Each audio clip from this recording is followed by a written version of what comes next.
As soon as the door to Kirishima's apartment opens, Shouto knows he's fucked up somehow. "Oh, Todoroki," Esselle Uraraka says, in the kind of tone usually reserved for speaking to a tragically injured puppy. "What did I do?" Shouto asks, stepping aside. The others are already there from the looks of it. They've already started the Friday night festivities without him. This is fine with Shouto, considering the party doesn't really start when he walks in, but rather slows down a bit so the others can explain the rules of whatever drinking game they've opted to play that night to him. Mina takes one look at him and lets out a shriek of laughter that either means she's already drunk or he's done something especially ridiculous. Seeing as he's only just entered the room, this doesn't bode well.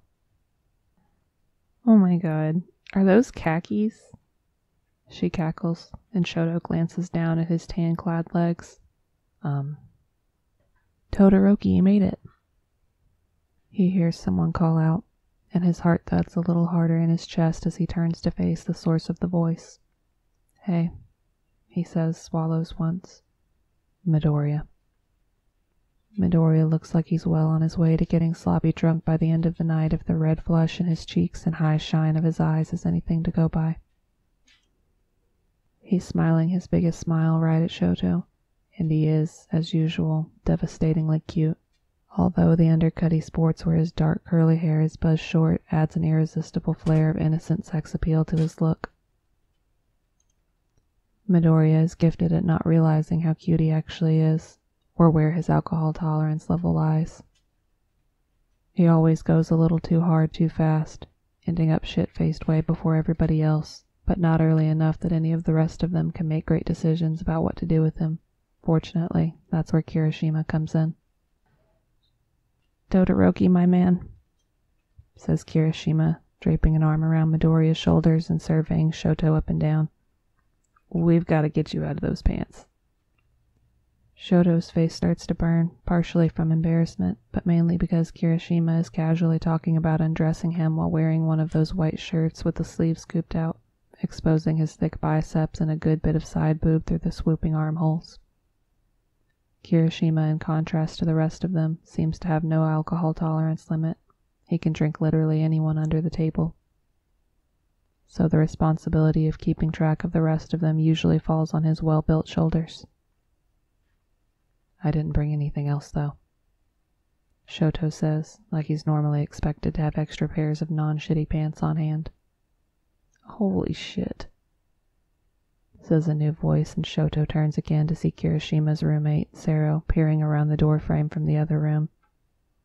"Yeah, there's no way we can let you back out like that. You're gonna have to borrow something. Kirishima, aren't you guys about the same height?" "Are these really that bad?" Shouto asks. It's not that he minds borrowing something, specifically. It's just that he knows if he's wearing Kirishima's pants, he's going to be thinking about Kirishima's athletic legs, and how his hands are really strong, and how his smile is easy and infectious. "Sorry, Todoroki," Uraraka says, slipping her arm through his, "but they're hideous. Closet raid." Mina squeals and claps her hands, shooting up from the couch. The other guys start to follow, but are quickly rebuffed, despite Kirishima's protest that it's his closet. Shouto is momentarily glad the girls are so good at steamrolling. He isn't sure he could stop himself from popping a very obvious boner, knowing he's being watched by 3 other dudes, which seems dangerous considering he's supposed to be undressing. It's not like they don't know he's gay. So is Kirishima, and Midoriya is bi, and the fact that Mina not infrequently flits in and out of Uraraka and Asui's relationship is no secret, thanks to Mina. The thing, though, is that Shouto is new to this university, to this life, to this group, and all the gay thoughts he had building up for years on end seem determined to pour out now that there's no danger of his father or his father's associates catching them on his face.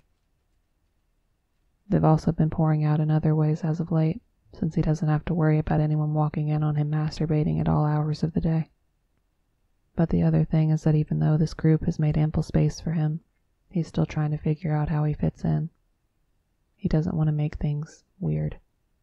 Letting on to Midoriya and Kirishima that he can't stop fantasizing about them nearly every time his mind wanders seemed like a surefire way to make everything awkward. So, not for the first time, He's intensely clad for his well-honed poker face. Not too much later, he's learned at least that he fits pretty well in Kirishima's jeans. They're a slim fit, more snug on him than he's used to, but he can tell the girls have deemed this a good thing, so he's content to accept his newfound presentability. His polo shirt is also discarded in favor of a white t-shirt he's wearing underneath of it, and one of Kirishima's blue button-ups. "It brings out your eyes," Mina says before correcting to "I," singular. "Maybe he's got a gray one I can layer over this," Shouto jokes, and Mina laughs as she drags him back downstairs. "Now we're talking," Kirishima says approvingly. "Alright, now that we can be seen in public with this guy over here, time to move out or we're going to be late for the show." Sero bemoans being left behind, but he has a paper due on Monday. He'll be there in spirit, and Mina swears she'll drink an extra beer for him. And so, clad almost entirely in clothes that are both not his own and far too cool for him, Shouto finds himself on his way with the others to catch the train to his very first underground rock concert. The fact that he's never been to one before might sound pretty weird at first, given that Shouto's father is none other than the legendary Rock of Hall famer Todoroki Inji, frontman of the world-famous band Endeavor. They aren't close, but it's not because Inji was a distant famous dad or anything like that. Shouto's father has been an overbearing nightmare since he was born, and it only got worse as his musical talents began to surface. He was a natural on string instruments, piano, bass, viola. From the age of 5, Inji had him playing guitar until his fingers literally bled. He had plans for Shouto, grand plans for the Todoroki family to produce more platinum albums than any other artist, until they could take over the Hall of Fame and finally make people forget the name of the #1 rock star ahead of Inji. Personally, Shouto is fairly certain that a man who has carved his way into the hearts of music aficionados and casual listeners alike as rock god of ages, All Might, is not going to be easily forgotten. But his old man keeps trying. Unfortunately for him, Shouto never learned that way. The glitz and glam he'd been simultaneously steeped in and sheltered from his entire life held no appeal to him. Maybe it was because the sheen had worn off so early, bearing the processed corporate underbelly that his dad was such a master of, the manipulation of his fans' ears, the perks that money would always have over creativity. Maybe it was the realization that he would grow up to be nothing but a puppet, less of a frontman than a mouthpiece for his father's machinations, surrounded by Inji's carefully hand-picked band and managers and marketing team. But the most likely reason was because he fell in love at a young age with the tender, mournful sounds he could draw from the strings of a violin, his mother's instrument of choice, that she'd played for him whenever he cried as a child after his father's unending harsh lessons. After the accident that had left the side of his face scarred, he has to think of it as an accident, or else he just feels more out of place, more unwanted.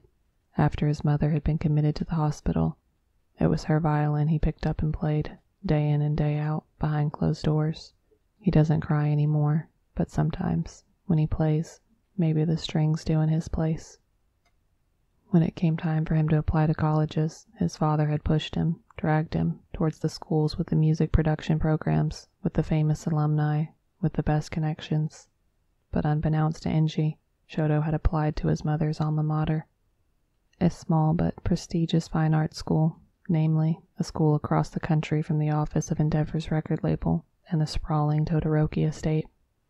He got in, of course. Before Inji even realized what was happening, Shouto had packed up his violin and caught a train across country. He's still not sure if he was accepted because of his last name or not, but he's determined to prove that he's much more than that now that he's here.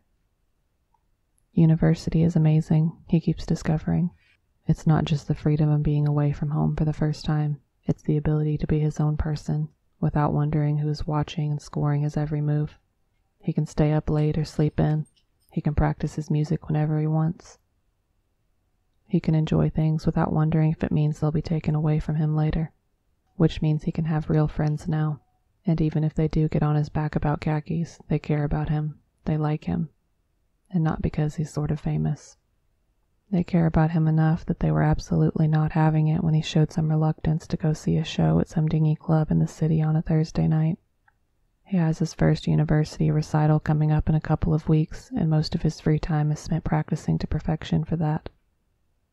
But one of their friends will be playing at the concert tonight, so everyone wants to go. Shouto's never met him, but then Midoriya said, "I understand," in the saddest, most heartbroken tone imaginable, and Uraraka had actually visibly deflated, and Mina had stolen his violin bow and refused to give it back until he agreed. And Kirishima had done the puppy dog eye thing, so there was no way Shouto could say no, in the end, despite his various misgivings. He's never gone to any rowdy shows like this one. His father had been very careful to isolate him so that he wouldn't be exposed to any riffraff or unworthy musicians, not wanting Shouto's tastes or talents to be tainted. So, even growing up as the son of one of rock music's biggest stars, Shouto had been kept far away from its notoriously seedy underbelly. It hadn't interested him anyway. He knew he wouldn't fit in, after all, like they'd all been laughing about, who wears khakis to a concert. But still, sitting on the train with them, he doesn't feel unwanted. He might not be sure where he fits yet, but that doesn't mean it couldn't be there. When they arrive at their destination, Shouto immediately sees why he'd been ordered to change. Even with the new clothes, he still feels like he stands out by not wearing one article of fabric that looks ruggedy yet artfully torn, like the jeans Midoriya and Kirishima wear, Uraraka's leggings, or Mina's t-shirt. "So do we get to go backstage and shit?" Mina asks excitedly as they near the doors, clinging to Kirishima's arm. "Are we, like, with the band?" Kirishima laughs loudly. "No way," he says. "When I told him we were coming, he told me—" Kirishima bares his teeth and snarls in a voice at least an octave deeper than normal. "Fuck off. I don't need my mommy to come and cheer me on." Midoriya grins. "Sounds like Gachon, all right." "I know, right?" Kirishima says. "He's gonna be so pumped when he sees us." Shouto says, unaware of whether or not they're joking. He's never met this friend of theirs, even though they all talk about him fairly often, always with a strange mix of fondness and exasperation. "So your friend, he's the drummer?" He has to raise his voice because they finally made it into the venue. It's loud in here and smells like booze. It's not super crowded yet, but Shouto can tell it's going to fill up fast. Mina zooms off to buy more drinks, her dyed hair a cotton candy pink landmark in the crowd, as the rest of them start to make their way to the stage. "Yeah," Kirishima says. "This is a new band for him, though. I'm interested to see how he'll do." "Oh?" Midoriya shakes his head. "Gachon doesn't have the best track record with not getting kicked out of bands. He's volatile." "He's an asshole," Kirishima confirms. "But he's our asshole."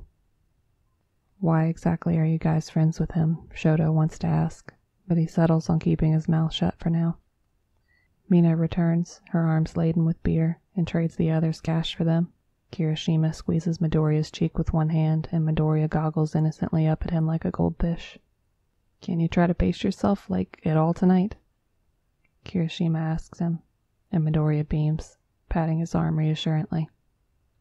"I'm great at pacing," Midoriya says. Uraraka nearly spits her beer out from laughing. Kirishima tucks Midoriya further under his arm, looking very content to be blatantly lied to. Shouto realizes he's smiling faintly and looks away, suddenly awkward. He hasn't been offered a drink because they know better by now. Not that any of them ever pressure him, more for us, but it does all remind him again, make him wonder if he's still sort of a fifth wheel. He isn't sure what exactly Kirishima and Midoriya have going on, but it seems to be something. At the very least, Shouto recognizes it as something he's never experienced. The lights start to dim. The club has really filled up since they arrived. Shouto can feel bodies pressing against his back now, and feels glad that they made it to the front, where there aren't so many bodies in front of him. He has a clear view of the stage, and it makes it feel less claustrophobic. Starting! Mina squeals as purple, blue, green lights of all colors start to sweep and strobe across the stage and the crowd. The stage is small, no fancy curtains, but it feels more alive that way. As the band takes their positions, it seems like they're local favorites. The crowd starts going wild when they see them. Two guitarists, one blonde with a jagged black streak in his hair, excitable smile plastered across his face. The other is his polar opposite, his face nearly obscured by his sleek dark bangs and the large black hood of his sweatshirt. The keyboardist, a tall, beautiful girl who draws lots of excited noise from the crowd with just a small smile and wave. And the bassist and lead singer, spike wristbands, dark eyeliner, and she has an infectious air of anxious excitement. But the drums remain empty. The other four start to warm up, guitars winding through some riffs, keyboard through scales and presets, bass thrumming. The crowd hoots and hollers. Still no drummer. "Oh hell," Midoriya says. "You don't think they already dumped him?" Then, almost like they have some kind of unspoken signal, the cacophony of the instruments stop.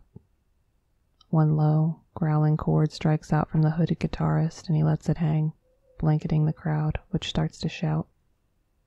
"Here we go." The lead singer hums into the mic. She's got a low, honey voice, matches nicely with the guitar. The second guitarist fires off next, his instrument adding to the sound, the frenzy. "Thank you for coming out tonight." Shouto starts to feel it, the hum in the air, the thrumming in the ground, mixing together inside him. The lead singer glances to the side, and a real smile lights up her face as one last person joins them on stage. Shouto's stomach flips over. This guy must be the drummer. He's got a riot of blonde hair partially covered by a faded gray beanie, multiple piercings in each ear, black, low-slung jeans with ragged holes in the knees, black, sleeveless Van Halen t-shirt, the standard douchebag cut made for the gun show. This can be forgiven. His biceps beg to be put on display. It would be a crime to cover them. Holy shit, Shouto is glad he came out tonight. "He always needs to make an entrance," Uraraka says, sounding vaguely relieved. Shouto stares up at the stage. Oh, he thinks. Is that Bakugou? "Yeah," Kirishima says. "That's Bakugou." Bakugou, as it turns out, might be the hottest asshole Shouto has ever seen in his life. And that's saying a lot, because the music industry basically thrives off a culture of hot assholes. He saunters on stage like everyone isn't waiting for him, stops to drag the blonde guitarist down with an arm around his neck to grind his knuckles into the top of his head, passes by the bassist to bump her fist with his own, before finally striding to the drums to take a seat at his throne. He picks up the sticks, twirls them round and around deft fingers, and for a second the whole club holds its breath. Then he tilts his head back and howls out a yell before ripping into the drums in the opening lick of the first song, and the world splits apart. The guitars shred, the keyboard wails, the bass pounds, the vocals tear it up, and underneath it all is the pulse of the kick drum and the crash of cymbals keeping time. And Shouto lets it all take him. He's never been to any kind of rock show before, period. Not underground, standing room only venues like this, or sold out arena concerts. He's never been to one of his father's shows. He refused to go. He's been to classical recitals and concertos, and loved the lushness of the soundscapes, the freedom of listening to the music in person, but this is different. The sound is being strapped to the front of a freight train. It's the center of a storm. It's an explosion going off. And the conductor, and the lightning rod, and the detonator. He's the only one they came here to see. Bakugou's hands are a blur as he beats on the drums like they personally insulted him. But his sound isn't sloppy or unrefined. There's the sheer undeniability of overwhelming skill there. The perfect augmentation of the music, the accentuation of the rhythm. His teeth are grit and bared in an almost manic grin at times, almost like the effort of keeping the drums under his command is a power he can feel and harness. His arms gain a sheen of sweat, gleaming prominently under the stage lights, the contours of his straining muscles highlighted in a myriad of color. They aren't the only thing straining. Shouto's borrowed jeans feel distinctly tight. It's after the third song ends in a screaming crescendo that Bakugou finally notices his friends. Kirishima and Uraraka are jumping around so animatedly he could hardly fail to spot them, as close to the front as they are. His upper lip curls into a smirk. He rolls his eyes, and then he sees Shouto. The sneer fades from his face. He stares, eyes sharp, lips slightly parted. Shouto finds it suddenly very hard to breathe. He also finds it very, very hard to look away, so he doesn't. He stares back. "You guys rock," the lead singer, Jiro, shouts. Please enjoy the fucking show. We're heartbeat reverberation. Bakugou doesn't look away from Shouto as the next song starts. His expression melts into a smile, slow and wicked, before he slides his tongue between his teeth to wet his bottom lip. He only breaks eye contact when he starts to play again. Shouto manages to take a very deep breath. Next to him, Kirishima and Midoriya exchange a glance. "What?" Shouto yells over the music. Kirishima claps him on the back. "Good luck," he yells back in reply. Shouto doesn't know what this means. He's aware Bakugou keeps looking at him now, and inevitably, he's always looking at Bakugou. What if he's wondering who the hell Shouto is, the new guy hanging around his friends? Shit, what if he's annoyed by Shouto being there? If he had brushed off Kirishima coming, then maybe some nobody is even worse. Shouto has no idea how to respond to the continual staring, but he's not a quitter, so he keeps up the eye contact. The way Bakugou looks at him, gaze stirring every now and then to find Shouto once more, heavy-lidded and appraising, is both intimidating and arousing as fuck. Shouto wants to know what the fuck it's about. His dick, increasingly apparent, also has some questions. Bakugou is insanely good on drums, but the other band members are as skilled on their respective instruments. Nearing the end, Jiro gets everyone to take a brief solo to introduce them to the crowd and put them in the spotlight. It reminds Shouto a bit of solo performances at recitals, although the crowd is always silent during those. Here, they cheer all through Momo's fingers dancing over the keys, Tokoyami's and Kaminari's shredding, Jiro's blindingly fast finger picking on the bass. The more they show off, the louder the crowd gets. This seems to be the whole point of rock solos, Shouto muses. And nobody shows off better than Bakugou. He starts off with a bang, rumbling out a heavy beat, cymbals crashing, slamming the crowd with energy right from the start, and only ramps up from there. He plays as good one-handed as he does with two, spinning one stick in his hand as he keeps the rhythm going with his other, before tossing it clear into the air. He doesn't need to look to catch it, snatching it from free fall and launching into a blistering assault across the whole set. If the crowd wasn't already on its feet, he would have gotten them there. They're jumping, hands in the air, as he pounds the drum once, twice, and a third and final time, and he lets the sticks go flying, spinning off God knows where. His bandmates are grinning as he stands, fist thrust into the air like a prize fighter exiting the ring after a win. He's drenched in sweat, peels up the bottom of his black tank to wipe his face. Abs so defined Shouto could probably count them from the back row. Pecs so thick they cast their own shadows.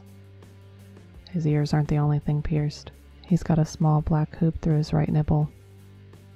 "Holy shit," Shouto says. Next to him, Midoriya laughs openly at his expression. "Yeah," he says, "Kachan is a problem." The problem doesn't end there. Bakugou hooks his thumbs under his hiked-up shirt and then skims it off over his head, sending his beanie flying. His hair is even wilder than Shouto had previously thought, now that there's nothing to cover it. "We're gonna play one or two more for you," Jiro says as Bakugou steals Kaminari's water bottle. He uncaps it, ignoring the guitarist's protest as he upends it over his head.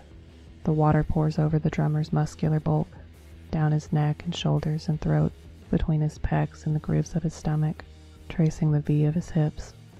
Shouto suddenly becomes acutely aware of how thirsty he is. His mouth dry as he tries to swallow. As he's trying to wrap his head around the borderline pornography occurring on stage, Bakugou tosses the now empty water bottle out into the crowd before stalking to the front of the stage. The crowd's yells get louder the closer he gets, and he props a foot up on one of the speakers at the edge of the stage and just grins, basking in their frenzy over him. He balls up his shirt in one hand and then looks into the crowd, straight at Shouto. Before Shouto can react in any way, smile, wave, pretend not to notice, Bakugou throws the crumpled up bundle of cloth directly at him. It lands on top of his fucking head. For one too long moment, he just stands there, too stunned to move, the shirt obscuring his vision entirely. It's warm and damp plastered against his face, and that should be gross, but fuck, it's nasty hot. The scent overwhelmingly heady. Sweat and sharp deodorant shoved right into his nose, paralyzing him. This is it. This is what he's going to be jacking off to for the next couple months at least. He curls his fingers into the fabric, which feels time-worn and soft, dragging it down his face. When it's low enough to allow him to peek over the cloth again, he sees Bakugou hasn't waited around. He's already turned his back, seating himself behind his drums again as the band launches into their next song. They play a couple more to a thunderous audience who won't let them stop at just one or two more, but eventually, as all good things must, it comes to an end. "Thank you so much," Jiro shouts, waving at the crowd as the music crescendos one last time behind her. "Good night, thank you." And then the music drops out, and it's just the noise of excited chatter. The band chats happily amongst themselves for a bit while the crowd continues to meal about, but Bakugou stomps to the edge of the stage and hops down, making a beeline for his friends. "What the fuck did I tell you about showing up tonight?" he snarls. Shouto is pretty sure he's never heard someone sound so naturally enraged, and he grew up with one of the angriest assholes on the planet for a father. Kirishima, however, just grins broadly. "Happy to see you too, buddy."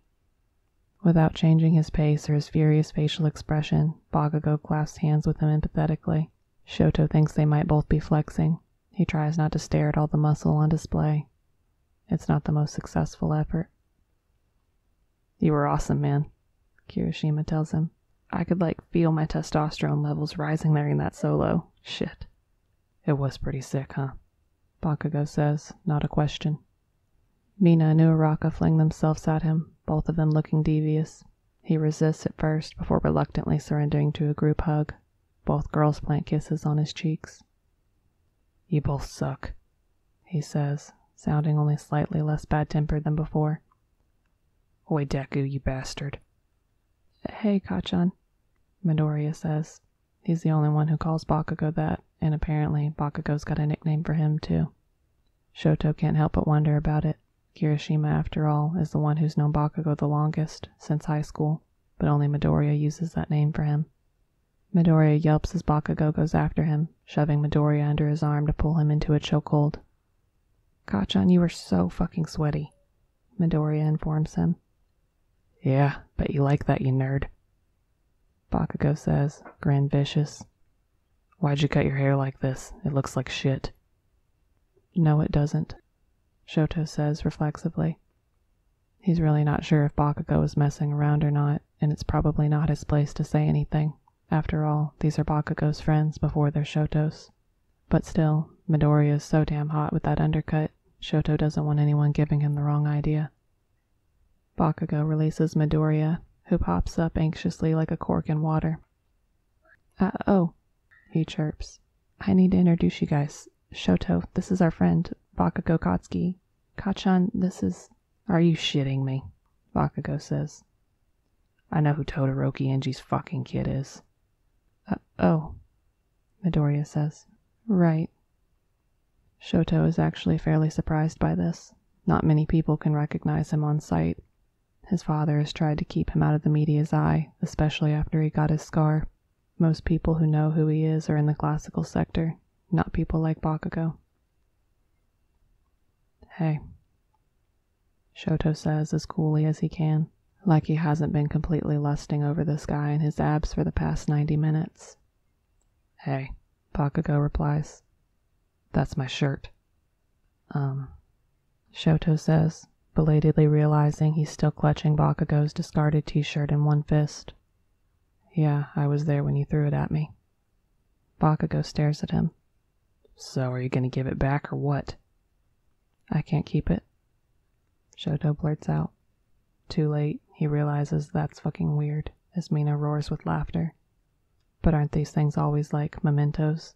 People get to keep them if they catch them at shows. He knows that much. He was sort of banking on it, considering he has plans for it that he can't voice aloud or really think about because they're sleazy as hell. God, he needs to get a grip. Bakugou looks at the others in disbelief. "Where did you find this dipshit? He's gotta be one of Deku's strays, right?" To Shouto, he says, "That shirt is vintage, and unlike you, the rest of us don't exactly have that kind of shit falling into our laps on a regular basis. Hand it over." "Why'd you throw it at me, then?" Shouto asks. What is he doing? He needs to give Bakugou his shirt back, right now. Bakugou leans into him. They're about the same height. Shouto is slightly taller, but Bakugou takes up an impressive amount of space. He seems to loom as he grins wickedly at Shouto, like he knows he has him trapped. Because you were staring real fucking hard, pretty boy. He growls into Shouto's face. Thought it might be good if I gave us both a chance to cool off a bit. Shouto blinks, and in that moment, it finally occurs to him. Bakugou doesn't hate his face. Bakugou is hitting on him. With the realization comes a swift internal panic. Bakugou easily pulls the shirt from his fingers as Shouto stands there, frozen, running through any and all options open to him. Flirting is absolutely out of the question, because he's god-awful at it.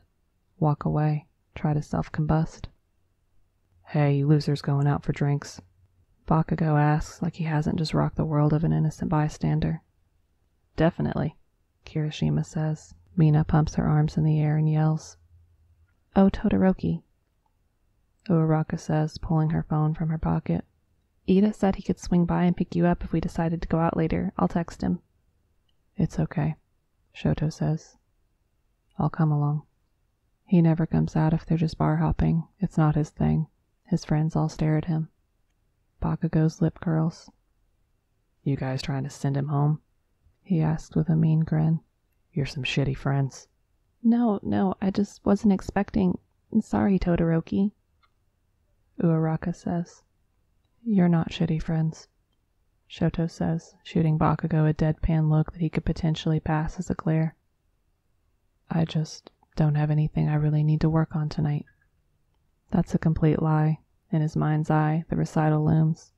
He sees his sheet music spread open, hears the notes in his head, but in his defense, he's been practicing pretty nonstop. Okay, Uraraka says happily. Behind her, Mina is still yelling. She seems to be chanting Shouto's name now. Help me pack up my shit, Bakugou tells Kirishima, thumping him on the back. Shouto starts to follow Kirishima to help, but he only takes 2 steps when an arm slings around his shoulder. Bakugou leans into him, teeth bared as he says in a voice low enough to grab Shouto by the balls. Quit acting like such a loser and maybe you can get me out of my clothes yourself tonight. He lets his arm fall away, hopping back on stage to yell at Kirishima. Shouto just stands there, unmoving. He isn't exactly sure how he's going to accomplish the task Bakugou just laid out in front of him without embarrassing himself. But he's definitely going to give it the old college try.